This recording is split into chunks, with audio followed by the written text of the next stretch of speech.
in the background, but I doubt if it's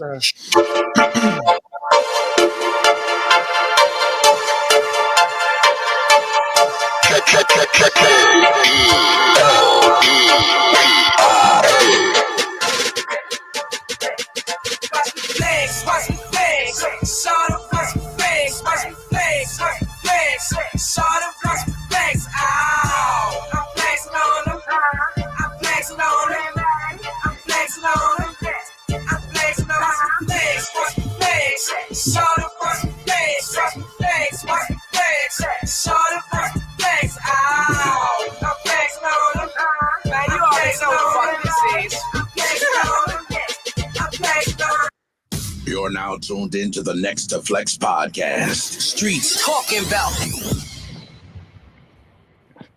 All right, let's go. Welcome to Next2flex Podcast. Our next episode, we're gonna talk some college basketball, a little bit of NBA, some football. Let's get it started. DMVD, nice. Let's go around the round table. Introduce yourself. Starting with you, Jo. Start from the top. this is Jo. Also from the Talking Shit Podcast. Also the lifeblood of this podcast. And I'm here to talk sports with my guys. So let's go. Yo, this is Diesel. I'm here again with the fellas. One of my favorite times of the week. Ready to talk a little sports while I work this tech. Let's go. Let's go.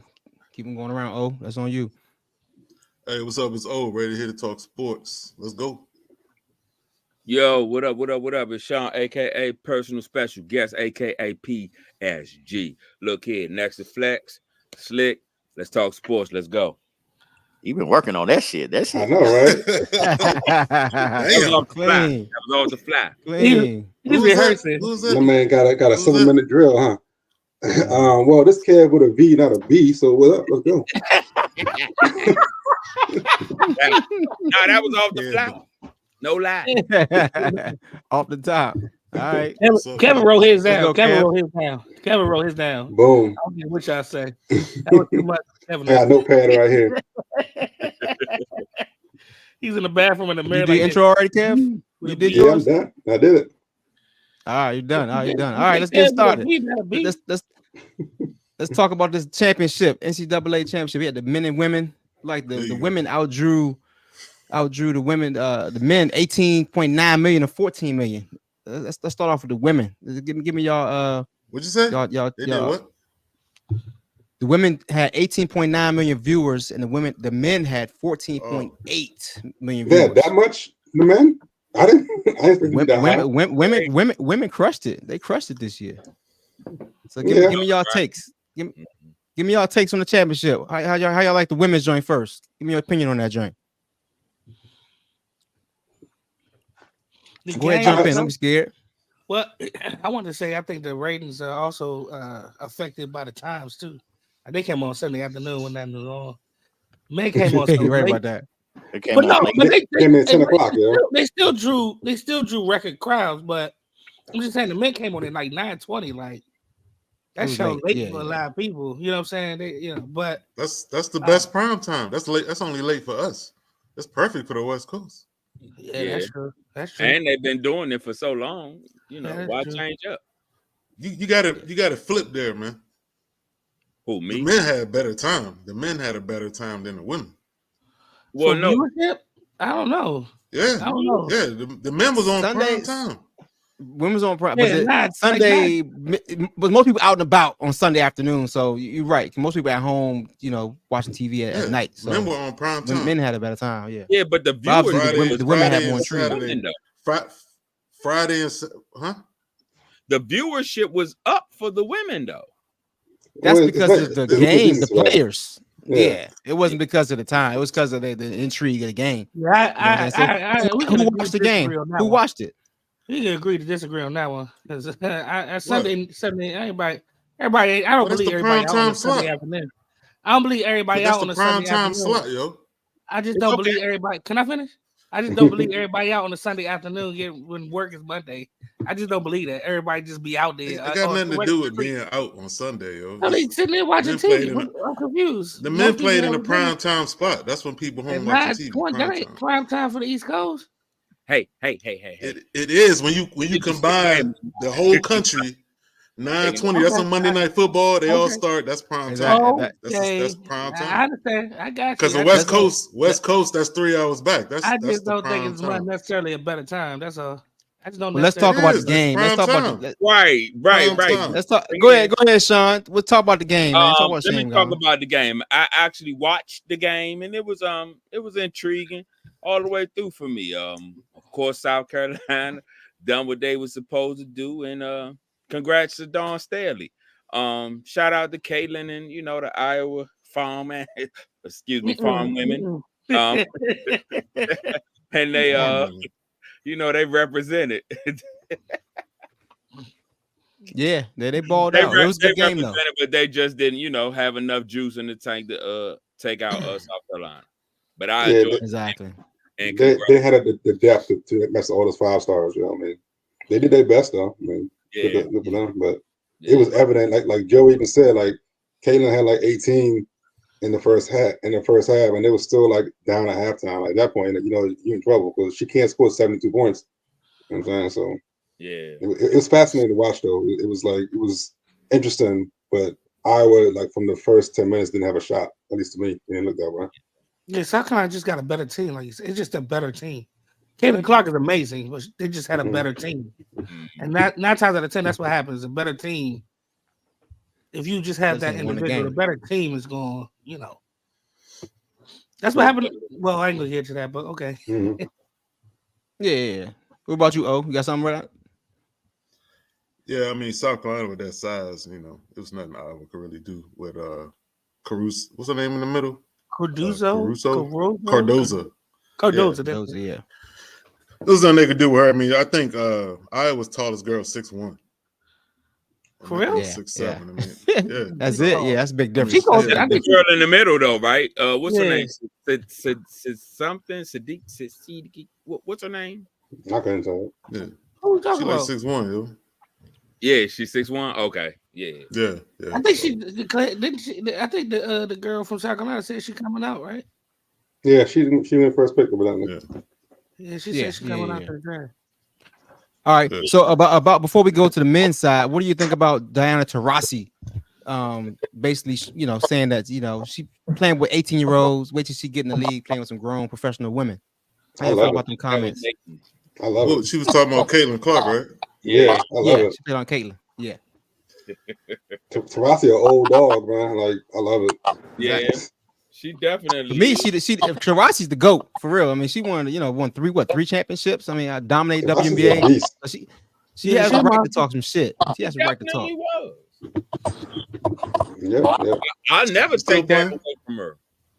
Her Mercury years. I actually was talking to somebody the other day about. I think Caitlin Clark's game is gonna change a little bit. Like I'm not sure she's gonna be logo shooting and doing. I think they're gonna ran in a little bit in the WNBA, but I think she's gonna be more of a. I guess you could call it a traditional point guard. She can pass.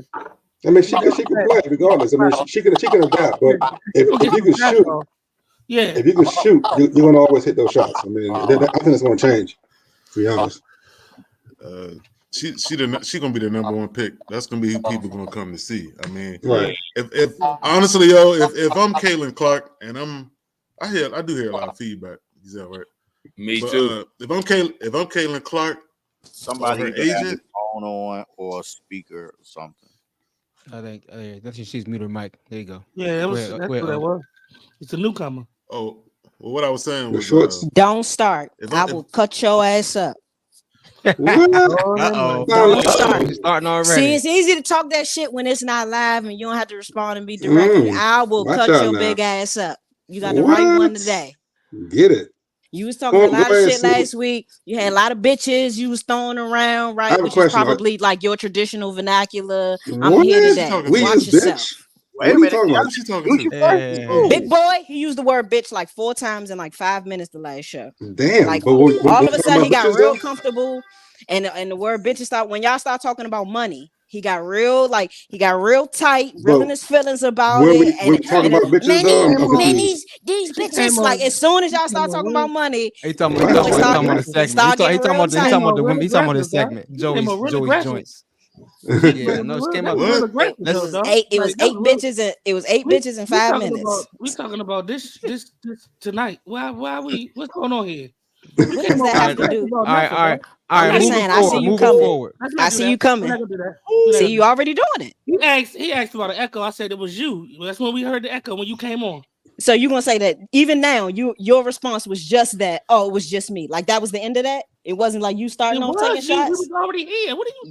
This is exactly the stance you took last week. This is what you do. You be like, that's not what I said. That's not what I did. It'd be exactly what you said. Oh my Lord, have mercy. Why are we doing this? All right, let's keep this thing on track. Let's get this train back on the track. Let's keep it on track. Let's move on to the men's championship. Let's move on to the men's championship.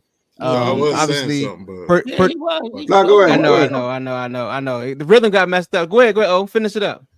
If you want to finish up, man. Go ahead, man. Fuck it. Adapt with your old ass. All right, yo, man. All right, let's go into the men's championship, man. All right, Purdue, they hung tough, but Big Boy played well, Edie, but it wasn't enough for UConn, man. What's y'all take on that championship? He did his best, but I'm not sure he played well. I mean, he was dominating early. He was dominating early, but that's it though. He had like 14 points in like 6-8 minutes or something like that. Right, but he got tired. I mean, he played the whole game plan. They was gonna run him. They were gonna run him. Yeah. Exactly what they did. Yeah, and that whole team concept UConn came with, they was killing them on the boards, man. They was everywhere.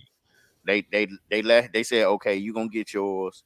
And we're gonna make sure we cover your 3-point shooters. Right. Remember, we talked about that, about what the strategy. And I'm fine with Edie getting his. It's just letting the 3-pointers get off. Like to me, that's the difference. Exactly. Yeah, and like I said, they got a big boy themselves that could. He didn't. Yeah. He did enough to bother Edie, especially as the game went on. He started really bothering him and frustrating him. And I knew they could. So at that point, like you said, you could leave him 1-on-1.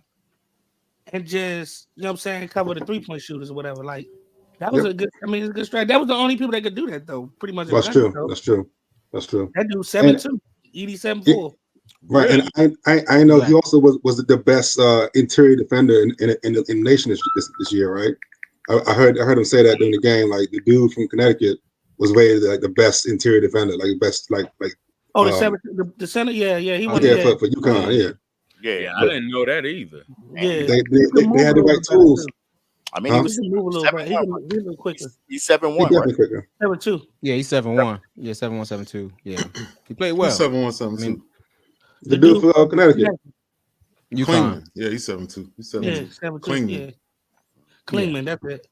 He a little quicker too. Yeah. He a little quicker. He can move a little bit. He was definitely better athletically than Edie, definitely. Edie a little slow for a little bit. I mean, Edie finished with like 37 points. Oh no, Edie balled out. No. Yeah, he balled out. I don't had that much. He had 37 points. He definitely had 37 points and 10 rebounds. Yeah. Damn, that's crazy. He had a good game. So whoever said that he didn't play well, when the only other person the only other person who scored in double digits on that team, I think, was that boy Smith, and he only scored like 10 or 12. Edie scored 37. So if he didn't play well, then that entire team was ass. Okay, well, you called it. You absolutely called it. But by saying not playing well, he got the points he's supposed to get, but he didn't do anything special. He got the ball down low. 37 points is not special in a college game where they only score 60? Yeah, I said that. Sound dumb as shit. That's exactly what I said. Yes. That sounds crazy. He got what he's supposed to get. He's 7'4", right by the rim. He got exactly what he's supposed to get. He didn't do anything else on defense. He didn't do anything to change the game. He got what's Wemby's average this year? And he appears very special to the league. Wemby's averaging what? I don't know. Yeah, I mean, you can't compare him to Wemby. And cheesesteaks. Why is he not comparable to Wemby when they're the same height? So his game is not the different, same though. as somebody else. Ain't nowhere near the athlete. What are you saying? Ain't nowhere near the athlete. Yeah. Wouldn't be. Ain't nowhere near the athlete. No, he's nowhere near the athlete. But to say 37 points, like, and he didn't play well. When nobody else in that nobody else in that didn't play well, scored over 12, he didn't play and well. nobody on UConn scored over 20. UConn won by what standard are we saying he didn't play well? By what standard are we saying that? I get what you're trying to do, but it has nothing to do with it. By what standard did he play well? Say that. If I could try to get it out, I would definitely say it. Edie did not play well. I said it 2 seconds ago. He scored what he was supposed to score.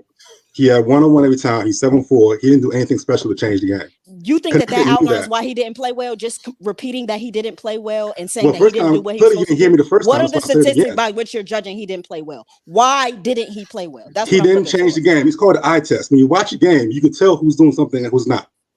So if you watch the box score, then you say, oh, 37 points, he played amazing. You watch the game, play by play, you see that he didn't change the game. So you don't have any real rationale then. It's just he didn't pass your eye test. Yeah, it's enough for me. How about you? Okay. Well, they lost by 15, so he didn't do much. Right. So what's your rationale besides the points? Nobody else on that team scored over 12 points, and only 5 players scored on the entire team. Only 5 people scored. If only 5 or 6 guys score in the whole team, and one nigga scored 37. All right. Okay. Well, let me say this. No, they did not play well. He did not play well because he didn't pass your eye test. We were talking about Edie. We're not talking about Purdue. Right. So what I'm asking, I understand that. What I'm saying is, let me say something, when I asked you why he didn't play well, you said he didn't pass the eye test. He didn't make an impact on the game. But why though? Because those are very general statements that don't really mean anything.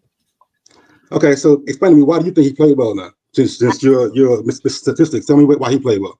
I think 37 points when really nobody else on the team scored says something about him. But he got the ball every single time. So you're saying that I'm following statistics alone, and that's not enough to say if a player played well. What are you supposed to do that? He gets the ball every single time. He's supposed to score. If I can interject, go ahead. Go ahead. To tell what you got to say, man. Holy shit! All right, let me just say that. I mean, he played well. 36 points is good. I don't care what the fuck you say. 36 points. Yeah, 37 is great. You know what I mean? The problem with Purdue was their guards play like shit. They didn't play no D. Purdue tried some type of full court press second half. UConn killed it easy. The guards turned the ball over a lot. He had no help at all, man. I mean, he 36 out the post, man. I think he did his job. You know what I mean? 37 and 10, a nigga did his job. And you telling me that he didn't pass your eye test when nobody else on that team, 5 niggas scored on that entire team, and only one other player scored in the double digits. The rest of those guys had 2 and 4. What you think, Josie? Let's get somebody else away. I think they did exactly what they wanted to do. Connecticut did exactly what they wanted to do. They knew that the game was going. I said it before. I said it the other night. Purdue ain't gonna win unless their guards play well. I don't give a fuck what he does. It doesn't matter because they needed a team. Connecticut had a team. They beat them. They beat them by 15. Edie had 37. They still beat them by 15. Edie played pretty well. He got frustrated in the middle of the game. Couldn't do much of nothing. He did something in the early first, and late. But by then it was pretty much over. So. I mean, 37 points is a really good stat line. It is. But he got frustrated in the middle of the game. And I think that's what Kevin's talking about. In the middle of the game, he got frustrated. He missing shots. He fouling. He did a lot of stuff in the middle of that game that was not great to look at, especially as a guy that's supposed to be dominating the game. So I get where he's coming from, but 37 points is not nothing to, you know what I'm saying? Ain't nothing to, yeah. Yeah, but it was just crazy when he did 40 game. Their game plan went well. They wanted they knew their guards had to shoot and hit threes. Like I said in the first, he had 15, 14 points or 20 or something like that, and they still was down by 2 or 3. Edie had to score. He had to score 60 for them to win. And I knew that in the first half, but my whole thing is to say that Edie didn't play well doesn't feel fair. To say that Purdue did not play well, absolutely. They were terrible as a team. And it takes teams to win championships. A great player might get you through a playoff, a tournament. Historically, that's always been the case. Teams that get to a certain level have a superstar on that team. But you need a team to win a championship. No individual player has ever done it. Not on nowhere in basketball has one man been able to win a chip. So I think that Edie played well as he could. But if the rest of your team scoring 2 and 4 points, what you supposed to do? Okay, you right. Yeah, go ahead, B. Go ahead, B. Here's the thing. First of all, it was a big size differential on that. The guards were way smaller than UConn guard. That's true. And the thing was, they had a plan to run Edie the whole game and get him tired, outgas him running. And they even said something. They doing something totally different than what Purdue used to. Purdue wanted to slow that game down. UConn was like, nah, we're not gonna slow it down. They just kept running. And in the beginning, it was like, yo, they were scratching their head like, wait a minute, this might not be working because these boys hanging with them. But they stayed the course. They didn't change up on how they were guarding Edie. They still played them straight up, and they guarded the guards. They played them straight up. They played them straight up. So he had a great game. To me, he had a good game. I just think like the guys, they were overwhelmed by the big guard play. They were overwhelmed by the size of UConn, and it finally just bit down on them. You know what I mean? Which is just a good game plan. That's great coaching. That's great game plan. But to say that he individually did not have a good game, I just don't feel like it's fair. Caitlin Clark had some tough moments in that game too. Overall, she still did well. It's not going to hurt the draft prospects at all. But I just think that like to say that an individual player is the responsible party when in reality, if you look at everybody else on that team, they were terrible that night overall. It just doesn't feel fair. Well, overall, champs did well. I mean, they did what they did. No question. Business, and they did back-to-back champs. You know, we ain't seen that in a few years. So congrats. Like Kevin said, he made a point with all new players, right? Most of them. Not all new players, but a bunch of new players. Yeah, definitely. They top scorers left. Their top scorers left, right? They lost 5 of their top 8 scorers. Yeah. That's a big change. I mean, that's kind of similar to South Carolina. South Carolina had a big change too. Not all of them, just a bunch of them. Hey, look, but this is what I like though. This is what I like. Hey, let me say something. Let me get in here real quick. So when my man Burns lost the Final Four, you know, and he went to the podium, man. I like how he said we just didn't get it done. We ain't played. He ain't play that victim role. Start crying and talking about how everybody picking on him, you know. And you know what else? After the game when they interviewed Edie was like, "Yeah, he's a good guy. You know, they could battle like that, and you know what I mean." The big man love him. Playing victim after that, yo. You about to get to that. You can't. It was different from what LSU, you know. It was different from what What's different? A little different. What's different? She went through stuff from last year, but it's way different from last. She went through stuff from last year on and battled all. What she go through? What she go through? Just the notoriety. I mean, the dude from North Carolina State. I mean, he just getting popular from this year. I mean, you know, she was making fun of him on. They making fun of him on TikTok and everything. From how fat he is and everything. They making fun of him too. He ain't playing victim when he lose, crying and shit. I'm sorry. Are they also talking about how they'd like to rape him, or how they'd like to murder him or his family, or talking about how him in trunks makes him a slut and a whore and never deserves to get married? How their children should be murdered? Are they saying that about him too? Because that's what they're saying about Angel. It's quiet over there now, right? I bet so, and I bet he ain't putting himself out there wearing bikinis online and being ratchet and saying all that crazy shit.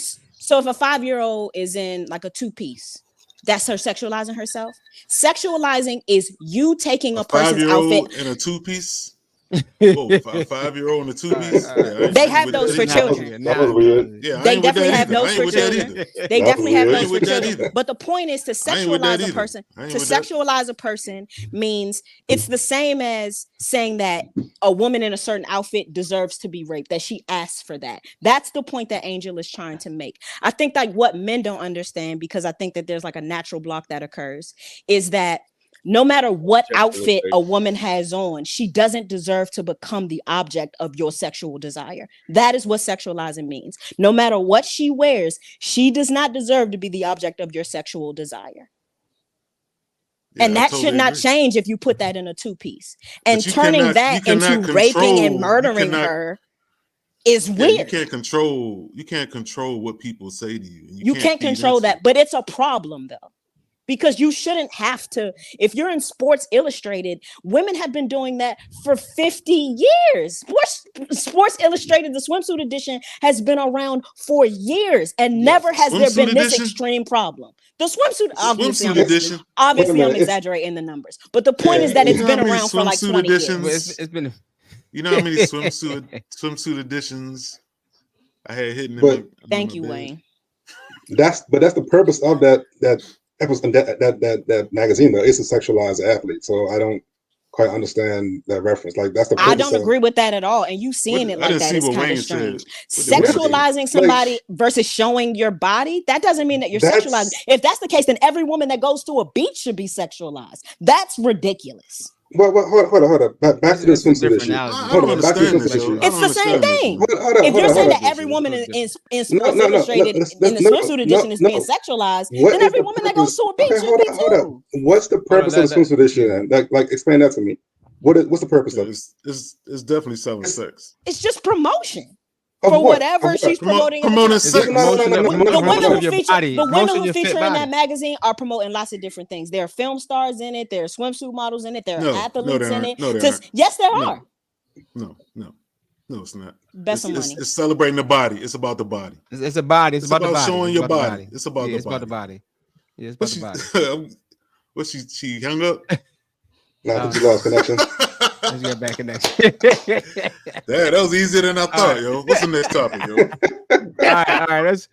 Let's go on. Let's change it. Let's change to some NFL talk. We got draft coming up in a couple weeks. You know, we got a lot of rumors who's gonna be, who's moving up, who's dropping down.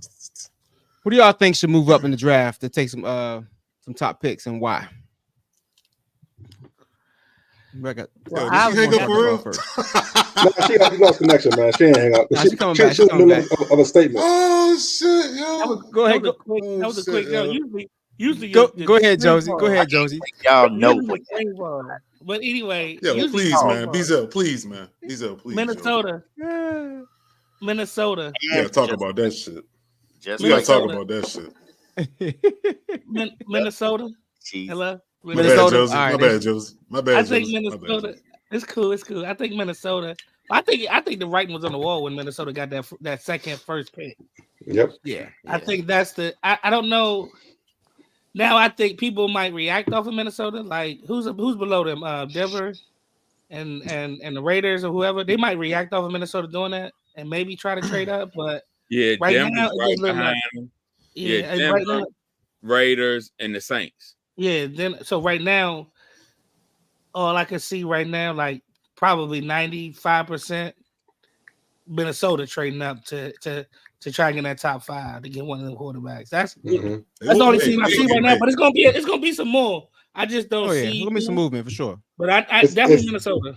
It's that Chargers pick, man. It's that Chargers pick is gonna be traded like by somebody. Exactly. Either Raiders, either Minnesota, but someone's gonna jump in that Chargers pick. Is New England gonna trade number 3 though? Yeah, New England said they still not. They're not closed off the trade in that pick. Right. They're a little shaky on that. But they need a quarterback. I guess you can get a quarterback too. It's enough in there. Arizona's number 4. They got a quarterback, man. I thought he'd be gone, but he's still there. I can see Arizona dropping back. I can see them dropping down and give them the pick. They got the first and the 27th pick. That's true, but Arizona, they got the first and the 27th. To me, they need another receiver star. Like they don't have anybody for Kyler right now. Yeah, exactly. So I doubt they trade back, but anything's possible. But I doubt they trade back. I think that the first opportunity to trade is gonna be the Chargers pick at number 5. Minnesota, Raiders, Denver, all those gonna be vying for that pick. Well, I heard that Arizona, if they can stay in the top 10 and still get another receiver, Neighbors, like something like that. Yeah, Rome or Neighbors or something like that. Your neighbor. They might do that, but they not trade. If they trade, big if they're not trading outside the top 10. They're not trading them Minnesota. They're not trading to they ain't trying to drop out there. They're not trying to drop out that top 10. So it's Neighbors, Harrison, and Uduze. So 3. Okay. Yeah. Right. Dang. The top 10, everybody basically needs something. I mean, shoot, look at Tennessee, number 7. When you top 10, you always gonna need something. That's why you top 10. Exactly. Suck, okay? Exactly. Wow. Exactly. But trading out like, oh man, who really outside of the Chargers, who really want to give up anything? Atlanta could go down. They got 7, right? Atlanta's at 8. Atlanta's at 8. Okay. Atlanta's at 8.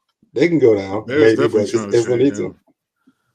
The Bears already said? Trade them from 9. They definitely don't try to trade them. Yeah, Bears at 9. That ain't Brock Bowers to the Bears, number 9. And the Jets number 10.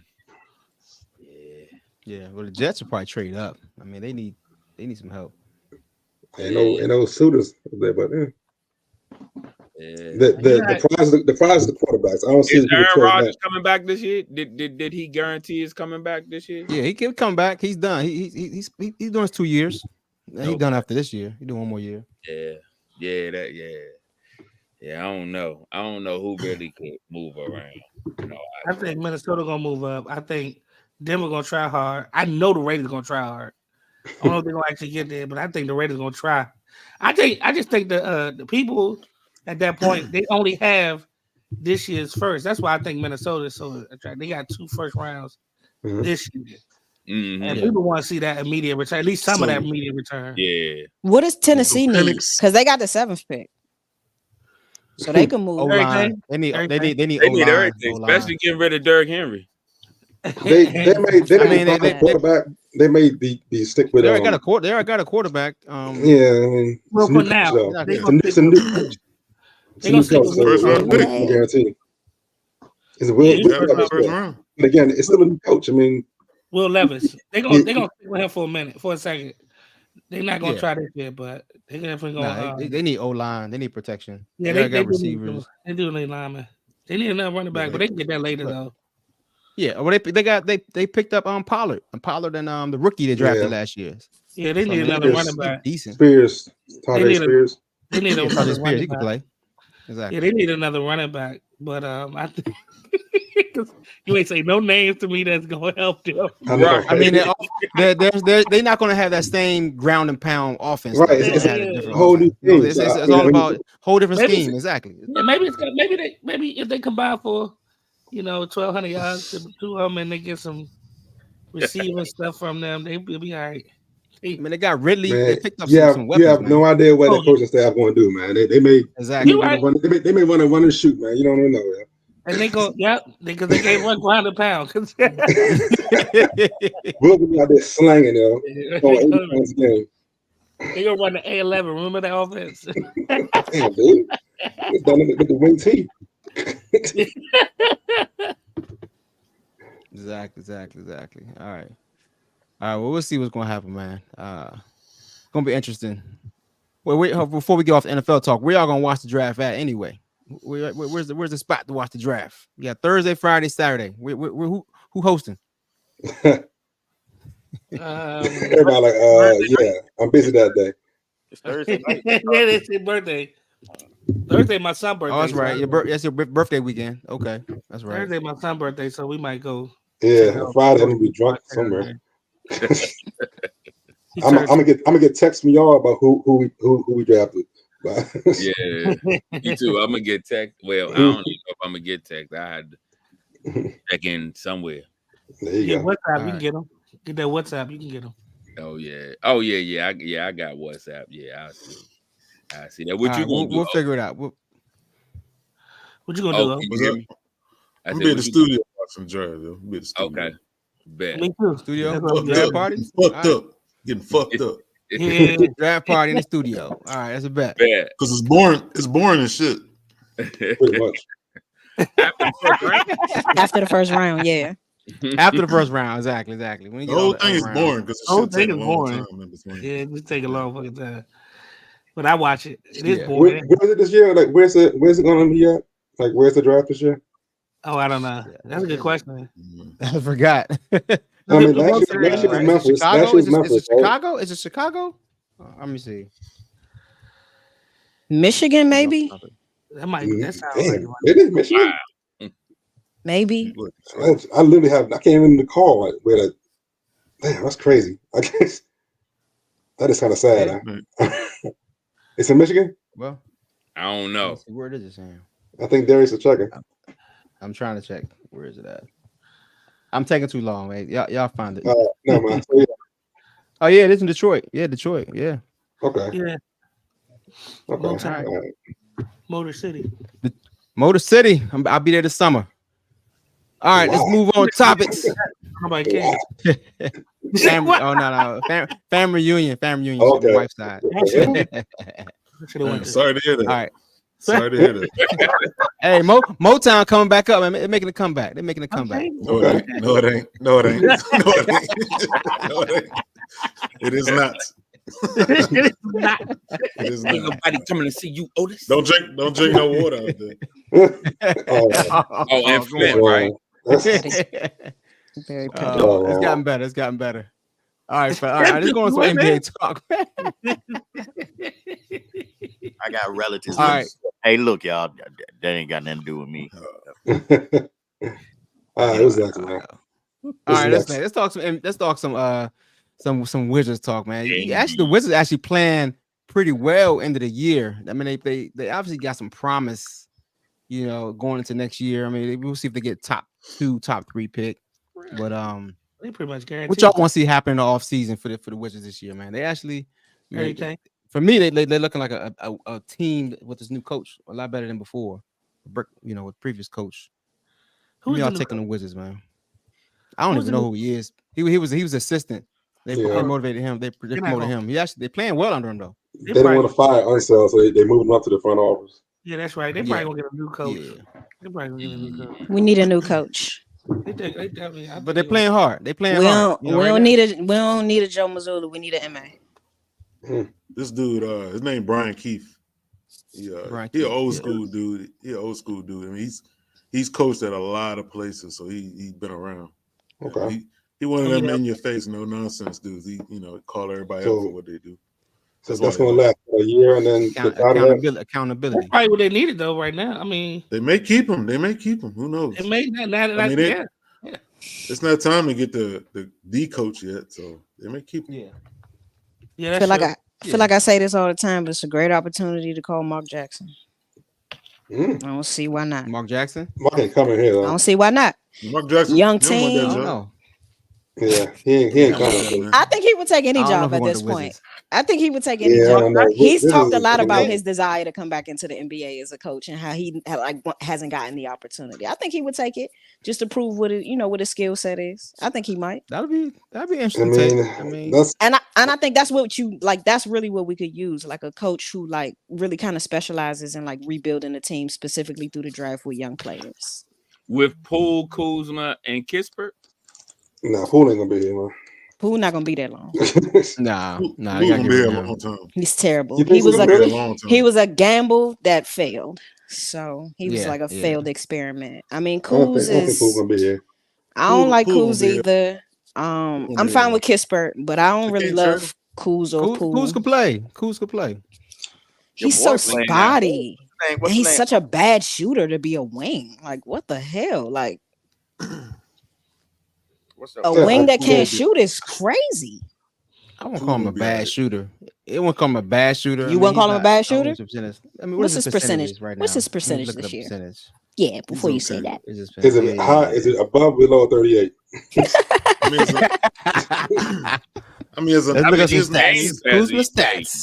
I'm guessing the number one option. I mean, yeah. Hey, that boy, he's playing. Exactly. Whatever his name is, he balling. He balling right now. Yeah, sure. Denny's played well. They picked Denny over Rui. Yeah, Denny's played. Yeah, I don't know if that was the best long-term decision, but I mean, he's doing well right now. He had 40 points the other night and 3 blocks, like 2 steals. I mean, he had a hell of a night. They said his stats. But it's only 5 more games left. So yeah, of course you're gonna ball out. He ain't got nothing. He's been playing well this season. I mean, this season as a whole. This season as a whole, he had to step up this whole year. But I mean, he's also the longest tenure player on that team currently. So I mean, it's time. Crazy. which is crazy. Which is insane. That the longest Yeah. tenured player on that team has only been there 5 I years, know. which is disgusting. And also a big part of the problem. They need a vet in that locker room. I don't understand why like you won't just bring John back. I know injuries, but I feel like Who? John. He's done. He don't want He averaged 15.7 when he was playing with the Clippers. Right. Reggie Jackson Well, still plays in the NBA. He's only averaging 15.6. What? No, he didn't. Yes, he did. John Wall was 15 with the Clippers. Hell yes, no. when he look at that. Hell no. Bet some money because you be talking a lot and don't be checking. Yeah, I bet some money. I bet some money. Bet a lot of money on that bullshit. Bet $100 right now. Yeah, bet $100. John Wall was 15 with the Clippers. And I want my fucking money. Hells no. Hells no. Okay, because I've already looked that up. So that's how. I So what I'm gonna do? John wants to win a chip. He don't want to come back and just play on a bad team. You know, he wants to win a chip. He ain't the right vet they bringing in the way either. Exactly. You need some leadership. I don't know if he's the right one to lead. Vet, I tell you that Why much. isn't he the right vet though? Why? John Wall ain't the right vet for no team like that. Because he's not a veteran. Yeah, look up them stats, man. He don't have him. Yeah, I'm looking at him, and he's still by himself. Soon as the Clippers picked up John Wall, they asked Kawhi. He been playing for like 2 months. They asked Kawhi what they need. He said we need a point guard. He averaged 11.4, 11.4, and 5.2 in 30 games. Yeah, in 2.34 games. My cash app is Coach O. My cash app is Coach O 35. What's in that cash app? What's in that cash app? She ain't gonna do it. You're right. I'm not paying your ass, thickums. What she say? She calling names. You got your legs on out the welch day. on that bet, huh? You gonna welch on that bet? If you got on pants, I'll pay you. You gonna welch on that bet? You got on pants, I'll pay you. Put your camera down. Let me see your legs. That's what I thought. Getting weird. Trying to see them calves, bro. Trying to see them calves, man. But okay, so look, the question was you all allowed and can't pay your bet. That's some bullshit, yo. Nah, honestly though, like 20 games into the season, he was averaging 15. I ain't checked since then. He only played 30. He played 34 games. At the 20 game mark, he was averaging 15. You write down my cash app? We must pay so much. Right. Go ahead, Kev. Quiet now. She quiet now. She quiet now. What? Send the cash app. What's going on? Feel good to finally be right, huh? Congratulations. Are you gonna do it or what? Implement a plan and follow it. Full of shit. Yeah, I'll pay you $100. If I'll shut you up, like I'll pay you the $100. You the one that ain't shut up since you've been on this motherfucker. Wrong. I've been right about most of it. No, you ain't right about nothing. I wasn't right about nothing this whole time. Then. Send $100. That bullshit. Put your cash app in the comments then. Fuck that shit. All right, put in the comments. She ain't gotta pay me, yo. She ain't gotta pay me. I want to see a follow plan. Talking all big, yo. I've been right most of the time. Yeah. Go ahead, Darius. Go ahead, Kev. You finish. I want to say implement a plan and follow it. They haven't done that in a very long time. I thought Unseld was going to be able to do that with I can't think of the GM name right now, but that seemed kind of discombobulated too. They keep kind of reset. Like they should have tanked last year for Wemby and they didn't. It's just so many things that it's not doing the common sense the decision. It's irritating. Like I don't know what to make of the Wizards. So I want to see a plan set forth. I want to see a plan implemented and just follow it through all the way. Like front office. Yeah, stop changing directions. Like 2 steps into your 5-step process. Just follow it all the way through, please. They take the year. That comes from the top. It comes from Ted. Is Ted the right owner? Nah, Ted's terrible. Exactly. Is he the right owner? 100 times worse than Poland ever was. Well, sit back because this is the first year of the rebuild. So I mean, right. I mean, I'm fine with that. I mean, we sucked for so many years. A couple more years don't matter. Just follow a process, please. Follow something. Trust the process. Exactly. What's Stick the to process? it. Have a process. No, man. I don't know. You gotta have a process to trust your process. Have a process. You need a process. They did it right. They took their time, drafted young players, and just stuck with them. You know, they didn't draft a player and get rid of him 2 years later. Like they stuck with the players and they built.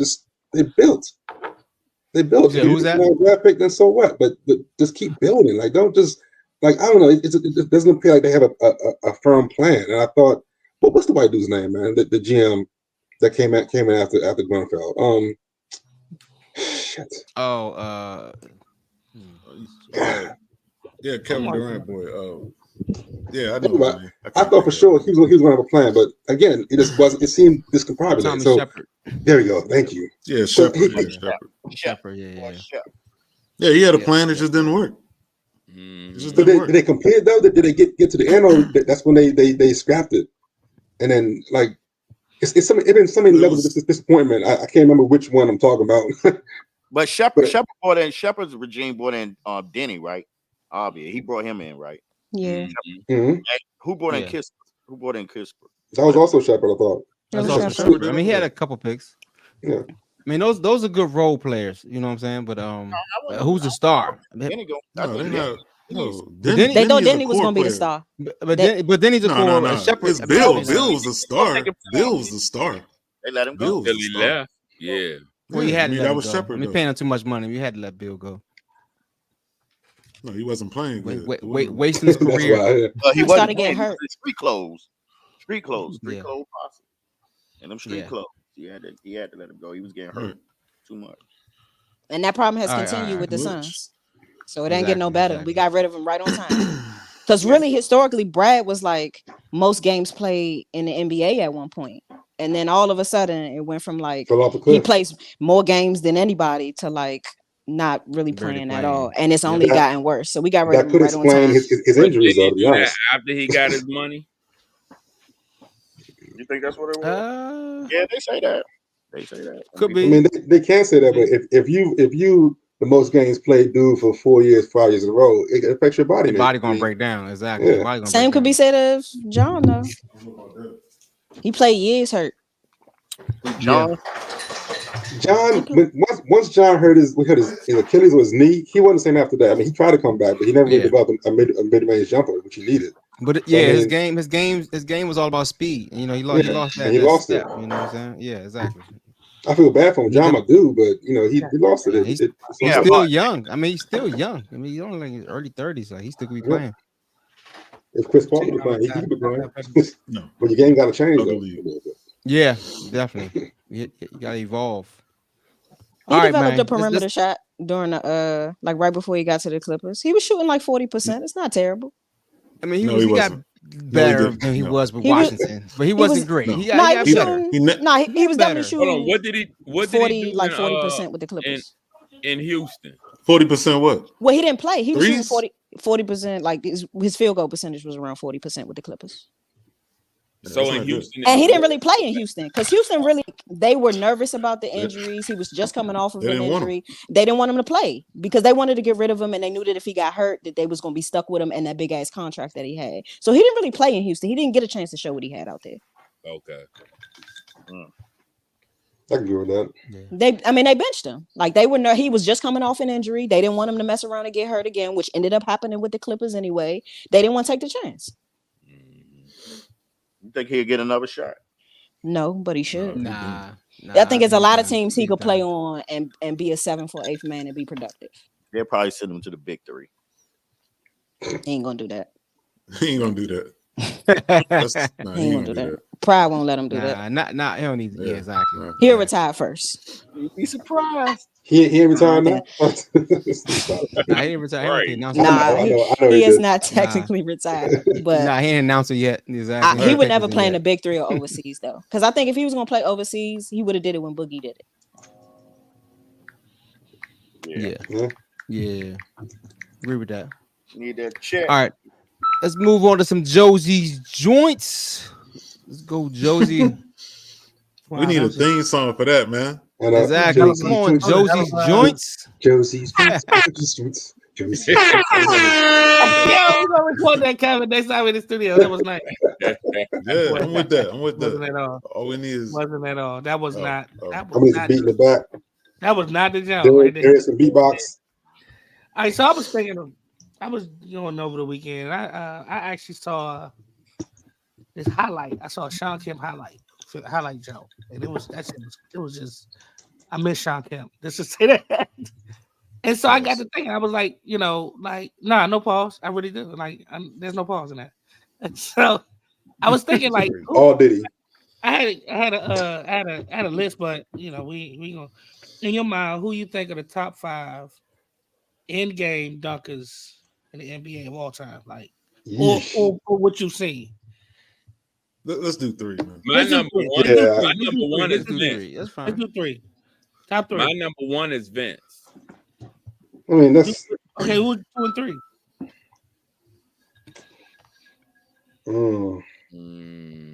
In game. Yeah. We not putting Braun in it. If you want to, sure. Yeah, top. So who's yours, Josie? You started off, man. That's yours. Yeah, start off. Tell us who it is. Tell us who it is.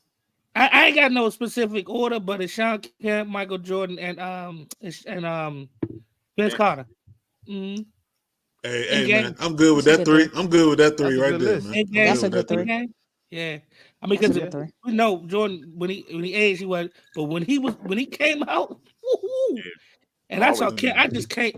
Kemp is just ridiculous. Kemp was a beast, yeah. I got a couple that's like maybe less traditional, but Vince Carter jumped over a dude. That's that right there. Like man, that was Vince Carter, greatest dunker ever, man. He should be in the Hall of Fame just for dunking. Just for dunking. Yeah. Indeed. So that's my 3. And he got in with Big Shot. They got in this year. Yeah, but Robert Horry is in the Hall of Fame. But I'm gonna give an honorable mention. Go ahead, Sean. 8 Kobe.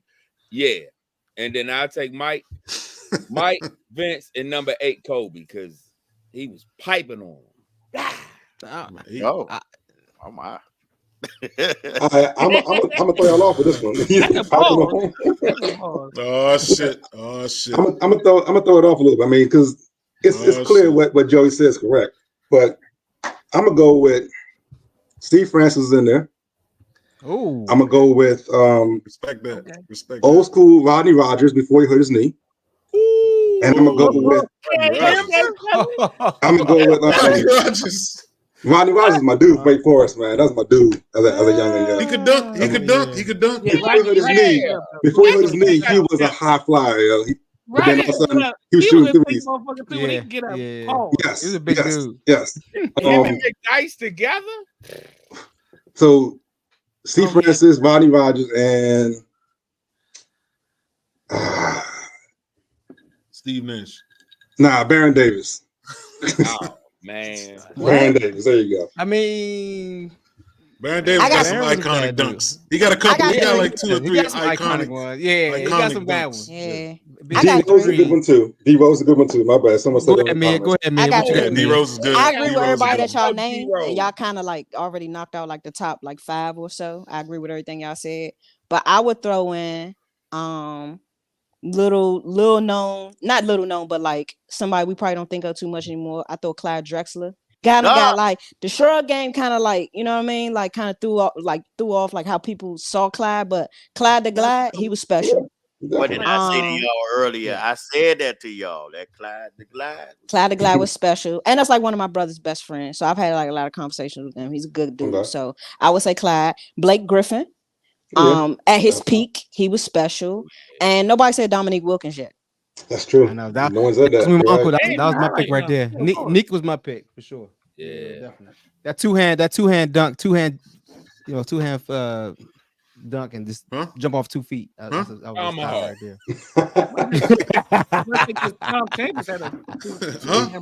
Never mind. Yeah, you got there. Y'all say. I like that list too. Who was yours, Darius? Yeah, mine was Dominique. Also, nobody also mentions Julius Erving. I mean, before Jordan, he learned a lot of dunks he learned from. Was Julius. I mean, I was young. But I didn't even play a game. I look at the old film for that one. Before Jordan, he had some nice dunks back in the day. Yeah, that's true. I'll let y'all talk about that. That's before my time. Darvin Ham, yo. I told y'all. He was really did a little damage too, though. Who? Kenyon Martin. Yeah. Kenyon Martin. Yeah. A lot of brothers. I even think Anthony Edwards is coming. I mean, Anthony Edwards and John Morant. Even Anthony Richardson. Richardson. Yeah. Nobody thought Shaq should be thrown in there. Yeah, well, not in the Shaq is automatic. Shaq was so big. He broke the glass. He was so dominant. Shaq is discounted. He too tall. Say nah. Yeah. Jason Richardson. Yeah, Jason Richardson. He was a bad dude. Oh yeah. When he can't forget about him. Yeah, can't forget about him. He did some damage. What about DeAndre Jordan?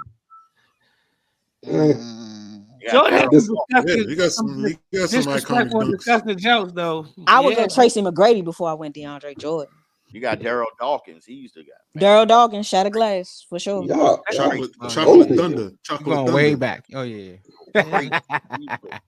Oh, he used to have the Your Mama dunk.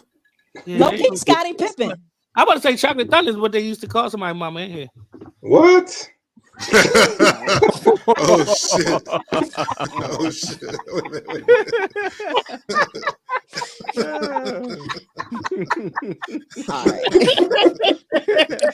On that note. Oh shit! Good old Chocolate Thunder, boy. Chocolate Thunder.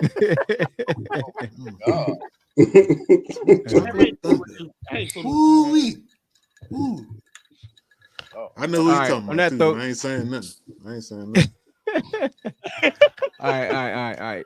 Next topic. Let's go ahead and wrap this thing up. All right. So this is an interesting topic right here. We're gonna talk a little bit of music. Let me set this up. If you had 3 albums to listen to for 6 months, only 3 out of all that hip hop albums out there, it could be R&B too. Which one would you listen to and why? It could be R&B. It could be whatever. I need time to research this, man. Shit. Come on, man. You had these topics for a minute. 6 months. 3 albums. I made it today. He said it today. I know. What's your 3 favorite? What's your 3 favorite? You go over and over. Not all time or right now? You gotta listen to it for 6 months. The three joints you just go put in a jar and rock with for 6 months. Yeah, exactly. You can mix it up. Mix it up a little bit. Think about it. Any genre. Whatever you want. Whatever you want. Whatever you want. You know what I'm saying? The soundtrack to Cooley House off the limits, Sean. Nah, you can say that.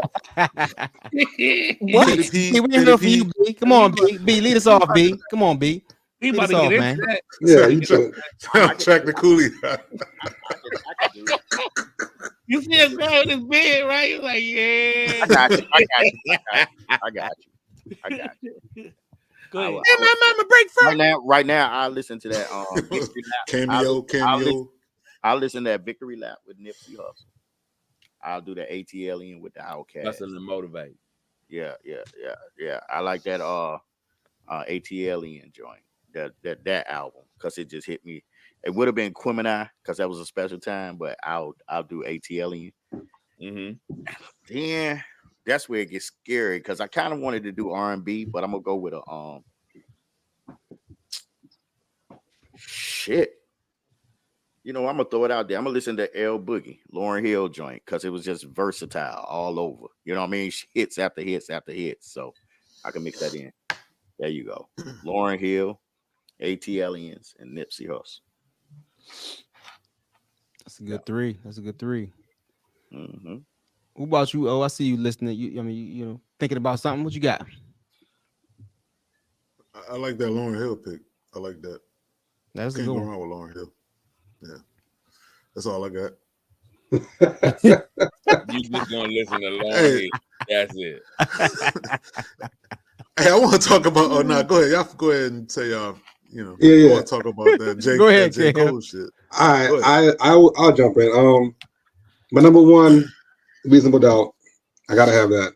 God damn. Damn, I forgot about that. I mean, it can be duplicates, man, and because any Outkast album I'll throw in there, but I'll throw in ATL as well. And the last one is a Miss Shocker, Jamie Foxx, Unpredictable. Boom. Oh, there you go. That's a good one. I like Jamie Foxx. That album was That's cold. That's a dope album. Yeah. Oh yeah. Okay.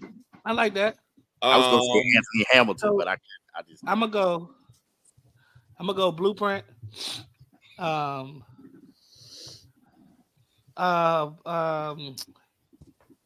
don't know which DMX album, but either Flesh in My Flesh or It's Dark Ahead of Side.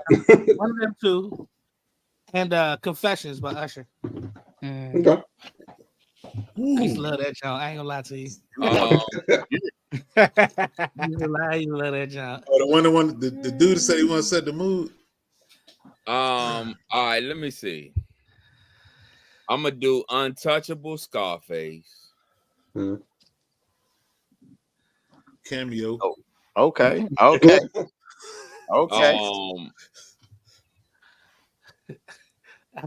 God's Property.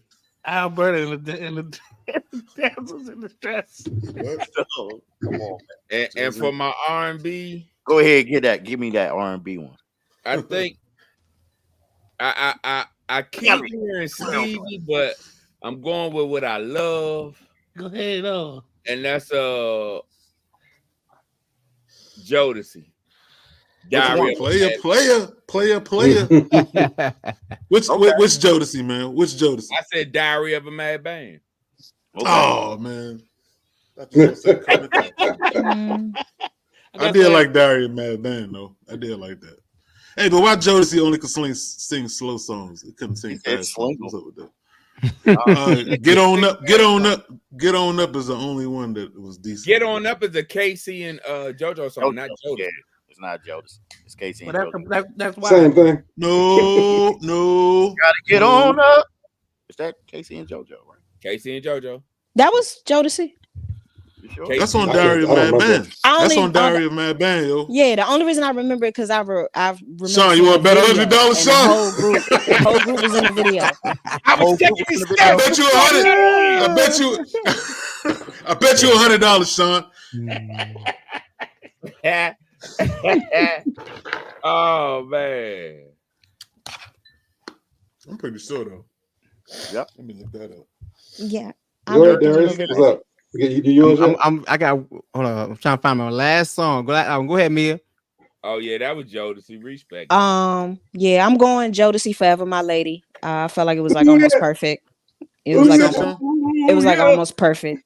I'm going Stevie Wonder, Songs in the Key of Life. Damn it, I like that too. And I'm going Kendrick Lamar, Section 80. Okay. All right. Hey, Doc. I can do that. This shit was tight. Okay. I'm trying to find the R&B joint that I like. I can't think of the name of it, but it was all right. My top Tank? two. Nah. It was the joint when I was in college. I used to that joint every day. All right, let's go. Hip hop joint, definitely the Chronic. What? Chronic was one of my favorite, man. Forgot about that. The Chronic, Aquemini. That was a good time. Aquemini is definitely It's my a favorite. fantastic time in life. Yeah, Man. I was gonna say another hip hop album, definitely do Boo Booin'. That album was one of my favorite all time. Man. That's like the most relaxed. That's my high music right there from back in the day. Yes. But the R&B last one, I can't even think of the joint right now, but H-Town. Some music soul child, man. H-Town. Music soul child. That first I can see one. that. Yeah. The first joint, the classic joint, was one of my I fuck favorites. with music soul child. That was started Neo Soul. That Yep, one. the Neo Soul. I actually thought the There second you one go. was better with like Half Crazy and Yeah, I Don't mean, Change. That was good too. That was He had a a couple good ones. fire. I felt like he was Yeah. one of the few artists that never hit that sophomore slump. Like I thought that second one was actually a little better, and he had a lot of hits on that Yeah. album too. He Like, did. Unfortunately, He did. yeah. Exactly. I fuck with exactly, all this exactly. music. Free Ricky in the comments, y'all. I love Free Ricky. I got an Hey, honorable mention. You seen him without his sunglasses on though? Ooh, music. Music Soul Child. Music. he Yeah. took the glasses off on the second album, and then he put He them got ones back on. He got Look like He he said, put it back on. looked like he I swear hit he his put it head back on on the the coffee third table album. when he was a kid. like this. What? You got Looked like he hit his head like he hit his head on the coffee table like this. when he The was a coffee kid. table. Oh no. Yeah, he got that joke. He got that like this. Tough crowd. That's what I heard, man. I saw it. That's all. So Wow. Oh, he had the same you- babysitter. you got some real shit bullshit tonight, man. Real shit or bullshit. Yeah, I do. Or real shit. Yeah, I do. But I was gonna say we talk about that J. Cole apology first. Man. Okay, let's go ahead and get Since that. we was on hip hop. Yeah, let's do it. So y'all know cousin Kev from North Carolina, right? Yes. You know, he heavy J. Cole guy, right? And he was at the festival where he did his apology, man. He texted me. Yeah, he texted me. He was very disappointed, man. He said J. Cole let all of North Carolina. He said he make all of us look like some punks. All of North Carolina. He was upset, man. He was upset, man. To say the least, I guess. And y'all hear what Suge Knight said? Suge Knight said that J. Cole need to switch to R&B. and if we all had that, he said if we all had that mentality, we still be slaves, man. God damn. If we gonna be playing though. Kanye say slavery was a choice. But hey, so Bezel, you know the whole story on the whole thing? What is it, man? You know the whole story? I don't know all of it. I just know that it was through song. You know what I mean? It was a song and he responded. It was probably wasn't like a Kendrick Lamar. Oh, you don't know? No. So Kendrick so Drake and Kendrick, Drake and J. Cole made a song. Okay. And they said we the three best with Kendrick. Drake was in the song. Drake and first person shooter. Everyone's heard it by now. I hope so. Yeah. Uh-huh. And then Kendrick came out and said, "Fuck the top three. I'm the best." He said that. He dissed both of them. Yeah. Can I just jump right quick? So it goes a little further back to that. I mean, remember, like 10, 12 years ago, Kendrick called everybody out. No one responded. So Kendrick been itching for a fight. Yeah, he itching for a fight. He wants the competition. He wants to prove himself because really, I think he's bored. Yeah, I think he's bored of rapping. You know, I think he wants the competition, right? So 10 years ago, he called everybody out. No one said anything. All right, so he been waiting for someone to say his name, like on a trigger finger for like 10, 12 years, right? So finally, first person shooter comes out, and again, it wasn't this at all. It was very complimentary. J. Cole was like, "Yo, we the top three. Y'all decide who it is, but I feel like I'm Muhammad Ali." It was like, that's fine. Once he said I'm Muhammad Ali, meaning he's better, he's the best out of the top three, that set Kendrick off because he been waiting for this. He been itching for it for 12 years, right? So he comes hard as hell, right? And I didn't expect J. Cole to answer, to be honest, because this is not J. Cole's lane.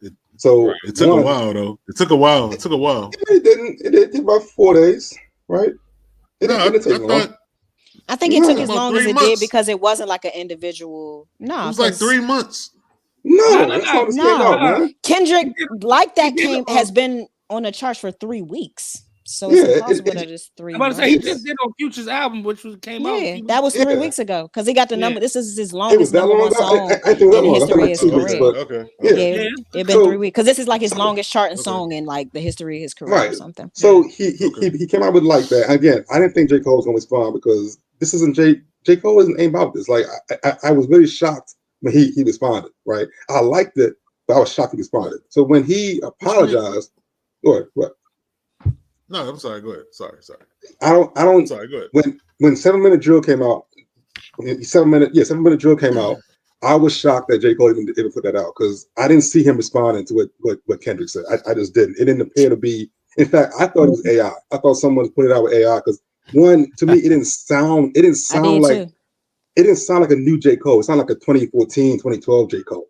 Like, and the fact that he even referenced. He referenced a Jay-Z line from his battle with Nas. I'm like, but Jay-Z lost it. Why would you reference that in your battle with Kendrick? It just didn't make sense to me. So I immediately assumed it was an AI, someone was messing around. And then I started seeing articles about it. I'm like, yo, this is a real diss. Okay, well, that's interesting. I didn't expect it, but here we are. But then when Cole got a change of heart, like, yo, this ain't me. Like, I tried it. It's not me. I was fine with it. I respected that. I'm like, because I didn't think it was him. It was him.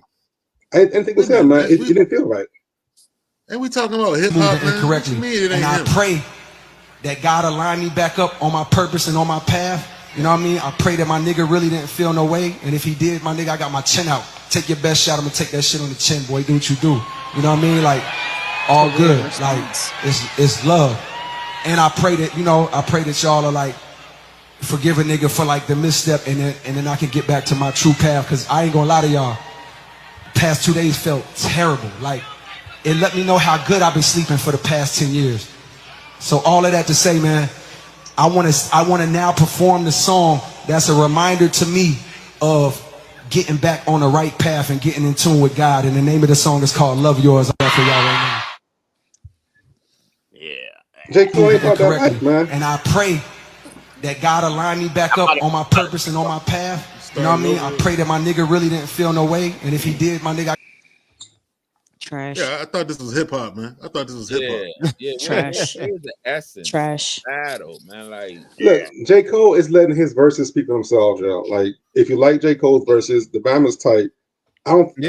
He don't need that. I'm sorry. Like, he has a body of work. He has climbed the ladder from being like an up and comer, underrated, to being like one of the top dudes. His career is fine, man. Like, I don't feel by all means me to jump in. Yeah, this is what I think the problem is with Kev and Bezel. This is what I think y'all problem is, man. Y'all more worried about album sales. Y'all more concerned about album sales and all that shit than the real essence of hip hop, man. Somebody challenge you, you're supposed to battle, man.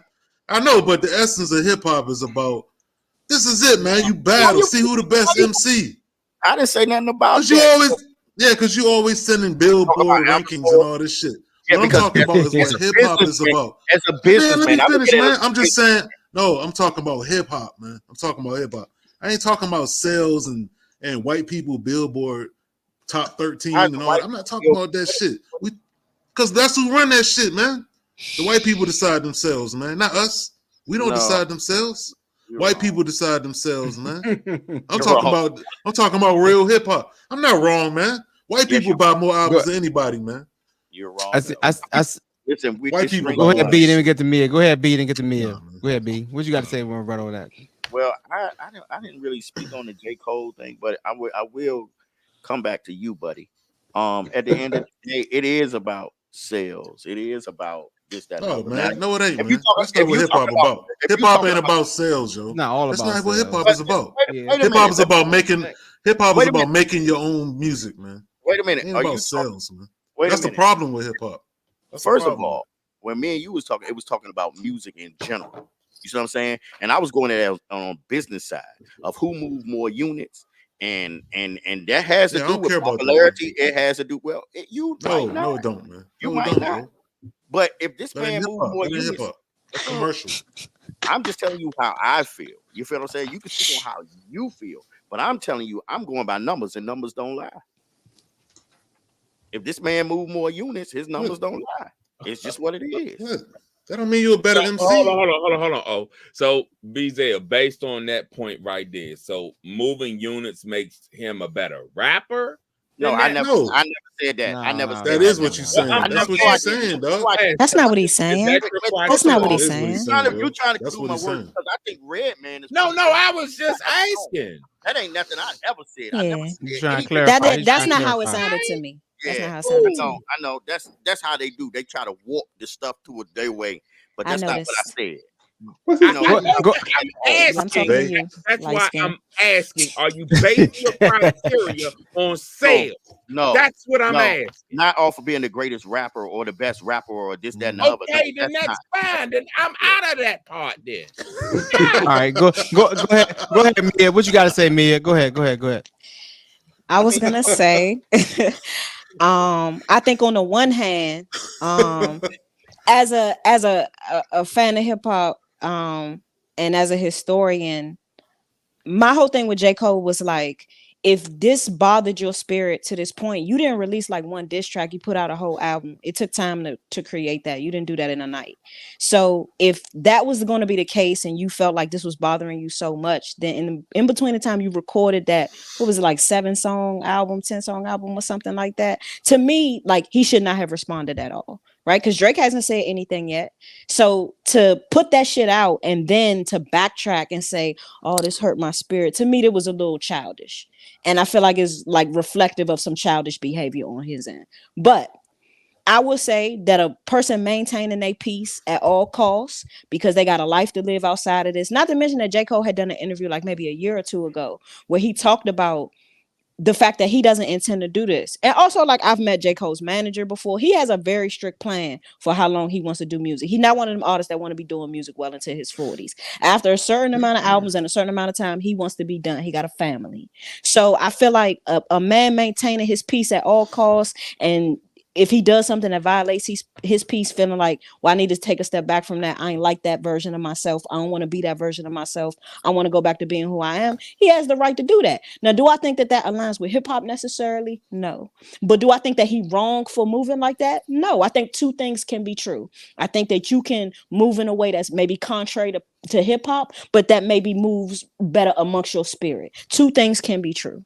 So while I was not a fan of the move, and I thought it would be better for him to just say nothing, to say all that shit and then backpedal, I thought that was a little weird. But he got the right to do that if he want to maintain that type of peace in his life. And his whole thing is, and this is just what he said in the interview, he was like, there's nobody else in the industry or in the world really who relates to me on a peer level more than Drake and more than Kendrick. When this business is over, and for him, it will be soon. He doesn't want that kind of beef with them. He want to be friends with those guys when this is over. And maybe that's about his insecurities or like trauma that he's experiencing in his life or whatever. But when this is over, he's thinking about that those are the only two guys in the world who understand what I go through on a day-to-day basis. And he wants to maintain those relationships. And that to him is more important than the reputation in hip hop. And he's entitled to that. Do I agree with it? No, but he entitled to it.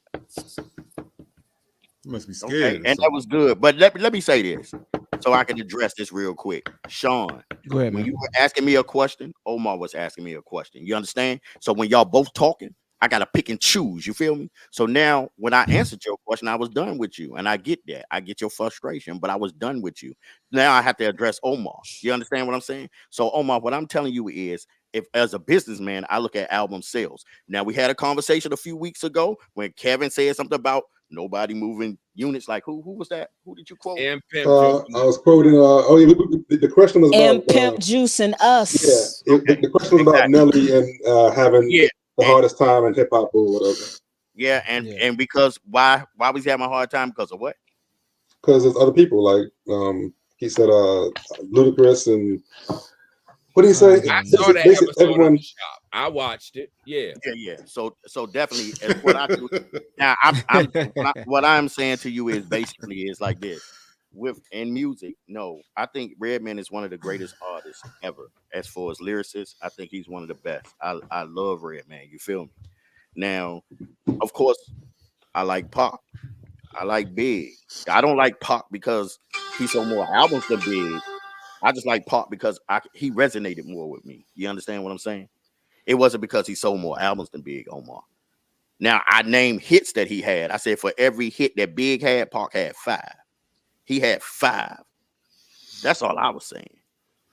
Put out a lot more music, though. Pac put out like 11 albums in a year or something. Yeah, he can do it. That's true. Like, that's a real, like, before he died, that year he died, he had 11 albums already done. So you just said you think Redman one of the best. So yeah, I do. I like Redman. Not better than Tupac, honestly. As Doctor's fantastic. Lyricist, I think so. I just think Pac, he can make you feel it. He can even talk on the track and make you feel it. As an artist, I resonated with him. You feel what I'm saying? Because he can make you feel it just by talking on the track. He'll come on the track and talk, and you felt that. You feel what I'm saying? So I just felt him.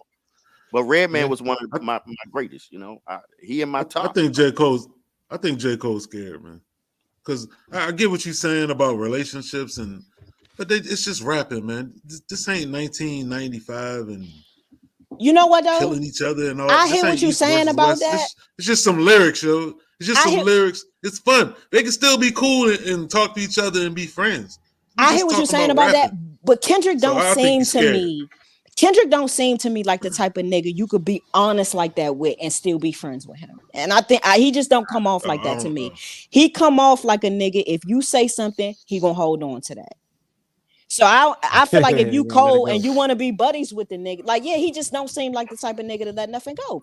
Well, ain't nobody talked about this nigga in 5 years, and all of a sudden you say we the big three, and the nigga, oh my God, and start and he go in there, fuck the big three, it's just big me. Like, that don't feel like you taking this a little personal, bro. Like, yeah, and maybe we all done just something where we like we jumped out there and then we thought about like, well, You know, it ain't mean we scared. It just mean we just ain't, you know, that ain't where I want to go. It means you're an adult, man. It means you're an adult. That's what I mean. Yeah. Like, what you feeling today, you didn't feel like yesterday. You know what I mean? You be like, once you think about it, you might have jumped out there, but once you think about it, it's like, you know, that ain't what I wanted to do. You know, and that's all I'm saying. Two things can be true. You can move contrary to hip hop and maintain your peace, and maybe those two things don't align. And that's the choice that he made. He chose his own life. He chose his peace. He chose maybe the friendships with those guys over the rules of the game. But also, like, what are the rules? Like, when we talk about hip hop, what are the rules of the game? Is it like the meanest nigga wins? Is that like how it works? Yeah, nah, but I wanted to say something about the whole thing. I think it's the loudest. The loudest. If K-Dot came out like that, like, I feel like J. Cole, he already lost his friendship because the nigga attacked. If he that kind of dude, he already attacked him. Then he that kind of dude. He just ain't gonna be no friendship. If he seemed like that kind of dude, you know what I'm saying? I agree. He might well just came back because if he's trying to keep the friendship, I feel like I'm gonna be real. I agree with you because I don't think Kendrick like these niggas as much as these niggas seem to like Kendrick. Period. I think y'all want to be his friend and he don't give a fuck about y'all. And I think that's the unfortunate part. Remember the Jay-Z and Nas joint, and then Jay-Z came back with the rubbers on the baby seat or something like that in a response, and his mom was like, "Yo, that's ugly." Yeah, and it was like it was too much, and then Jay even said it, even in his book, he was like, "Yeah, that was a little too much," and then he just pulled back from it. He was like, "Man, yeah, you know, his mom came to him and said, man, that you took it a little too far with it." You know what I mean? And but you know what though?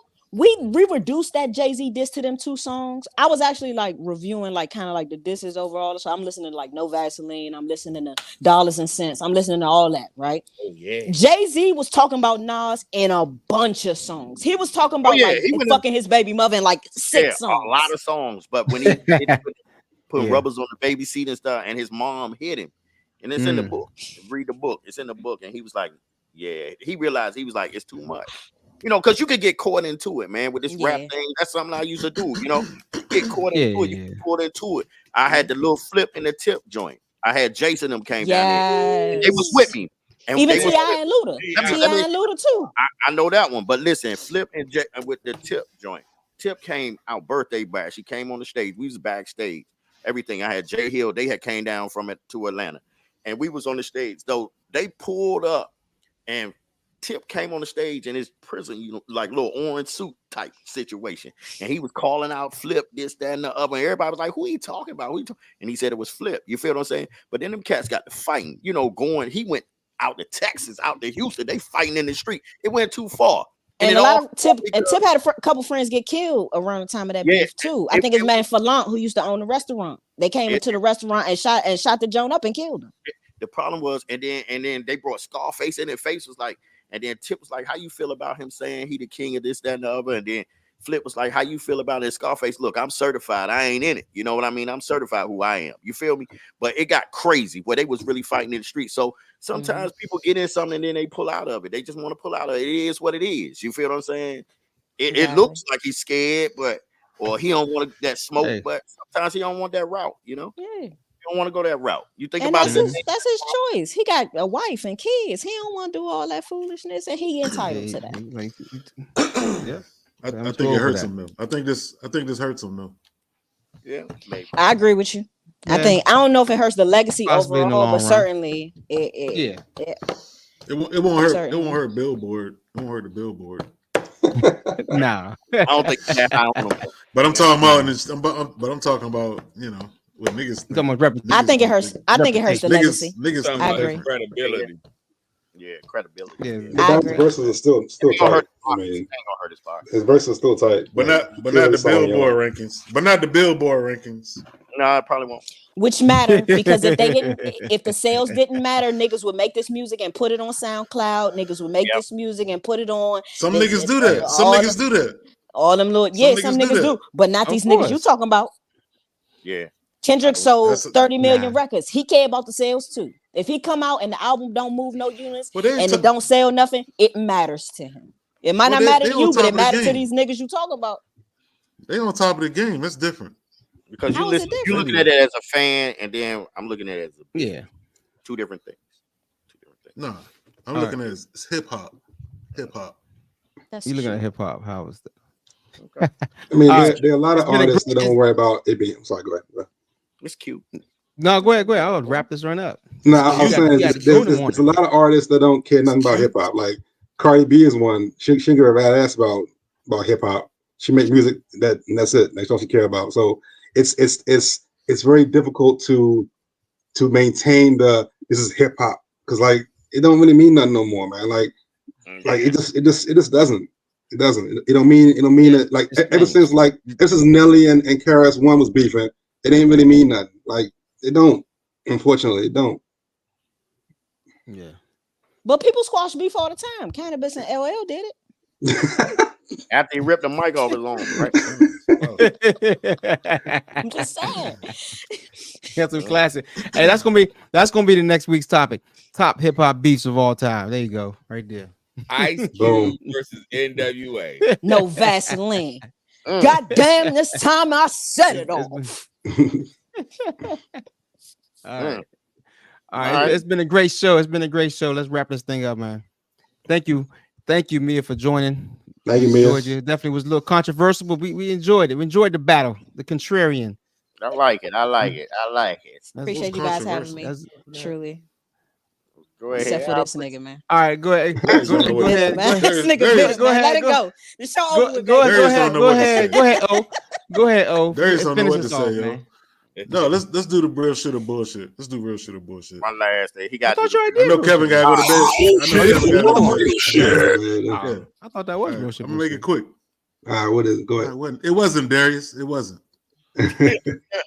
All right, so I know the Masters is this week, right? The Masters and Tiger Woods trying to regain glory. Don't bet against. I don't know if y'all heard it. Yeah, I don't know if. Oh shit. Can y'all hear me? Yeah. I don't know if you heard Tiger Woods just recently announced to the media, he said in order to focus and get on track, he's gonna stop having sex to get ready for the Masters. Yeah, he did. Now this is the age-old question. You hear that all the time, you know, when you don't have sex before a big game, you know what I'm saying? Fighters fight too, Before they fight, they can't have sex. Yeah. And I researched. I looked up on Harvard. They did a study on it. They said there's no proof to it. Is this real shit or bullshit?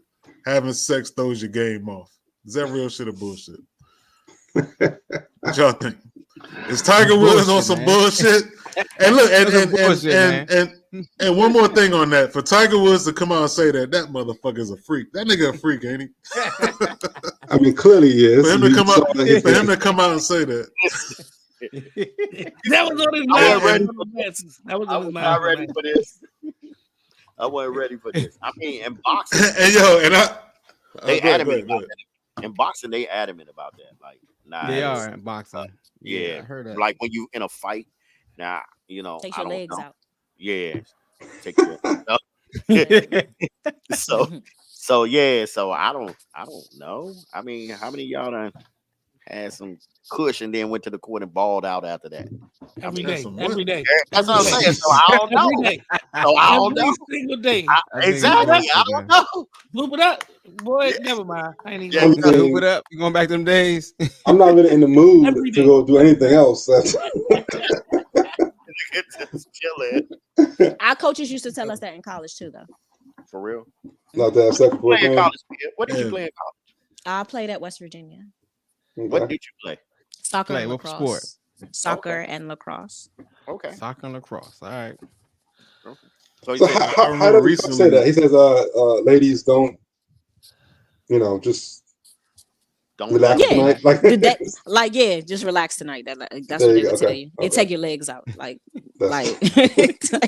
what they would tell you. I don't think that's true. But I think it depends. It depends on what you're doing. For me, I've done both, and I just don't see the difference personally.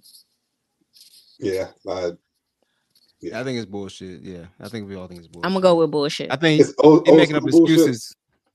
Yeah. Excuses. Well, he know he ain't gonna. Exactly. Light blood, you've been quiet. I mean, he not even gonna make. Yeah, what you mean? He always getting hurt anyway. Well, I think every game. I think it matters who you are, though. I think it matters who you are. Record one game. Say not. Because Patrick Beverly came out and said he don't have sex before games, and niggas was like, you only average four points. Like, yeah, facts. Facts. You might as well. You might as well have sex. Yeah. Facts. Might as well. Change it up. I'm pretty sure Braun is getting cheeks before them games. Braun White flying out for that, so that's ridiculous. I don't believe it. That is funny. Yeah, 4 points.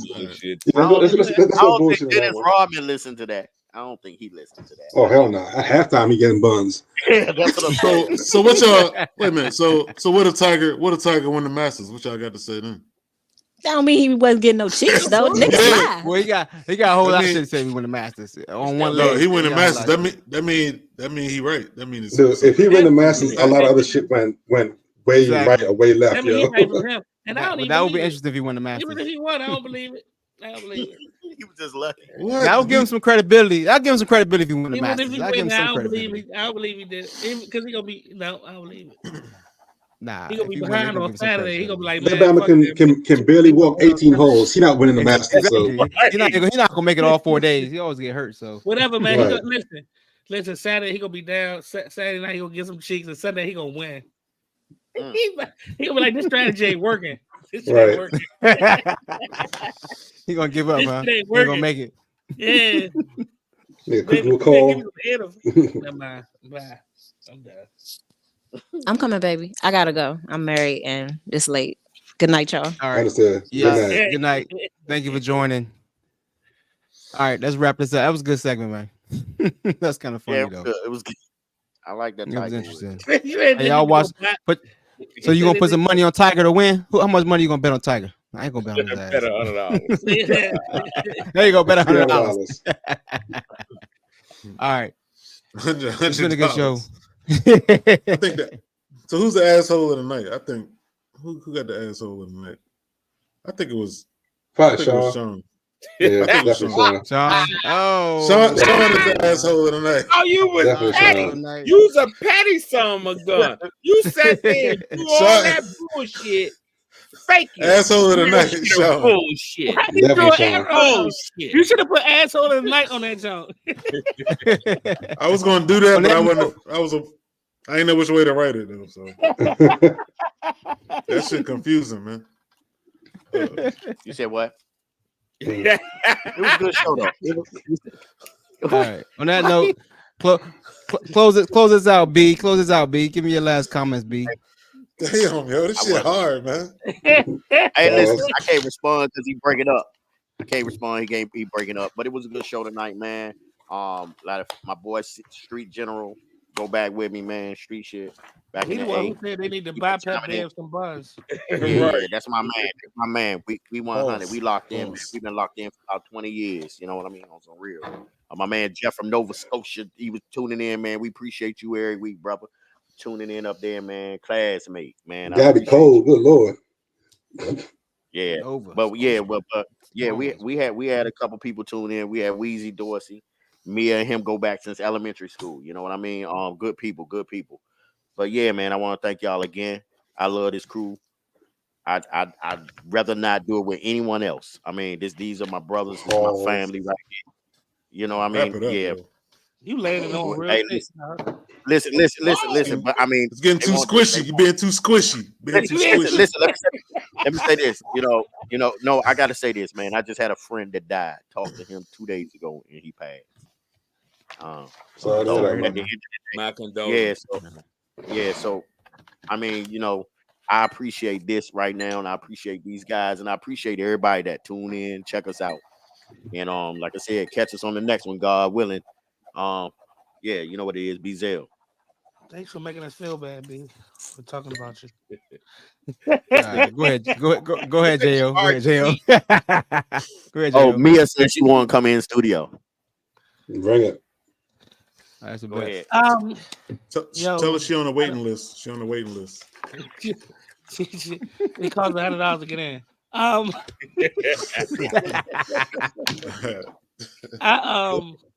I don't have a soliloquy or a soapbox like that, but I just wanted to say, I just wanted to say, man, I was good working with you fellas tonight, man. As always, Jo, Talking Shit Podcast, lifeblood of this podcast, because we can never forget that. And I see you fellas next week, or some of y'all fellas, because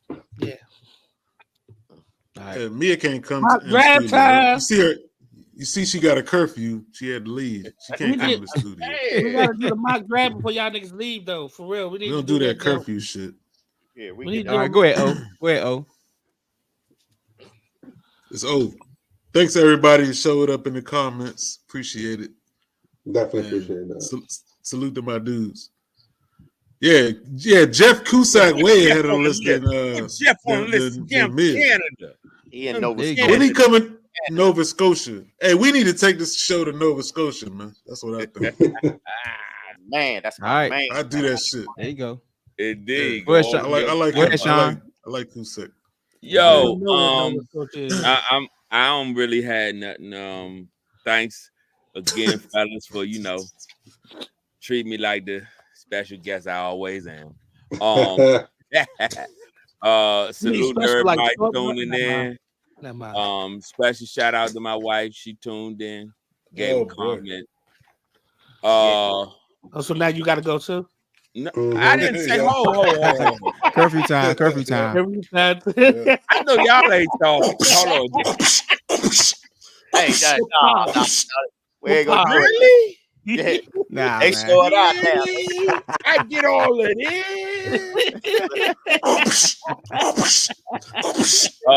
Better hurry up. Wrap it up. I don't know who you talking to. Bet $100 then, nigga. Yeah. I bet $100 you got to get off in the next 5 minutes. I bet I don't. All right, go ahead, Kev. You hit the two. He just text me and say, "I bet you better." There you go. Wait, get your ass to bed. As always, it's fun. His wife texting you. It's always fun. Be easy. Yeah. Okay. All right. It's been a great show. Y'all have a good one. See y'all soon. Draft in 2 weeks. Draft in 2 weeks. We need to do the mock joint next week. Studio next week in 2 weeks. Which one is it? Y'all let me know. We'll let you know. All right, bet it up. Should we do that? What? Okay, go ahead. Studio next Friday, nigga. Next Friday. Okay. Never mind. All right. Oh. He said he. All right. That's what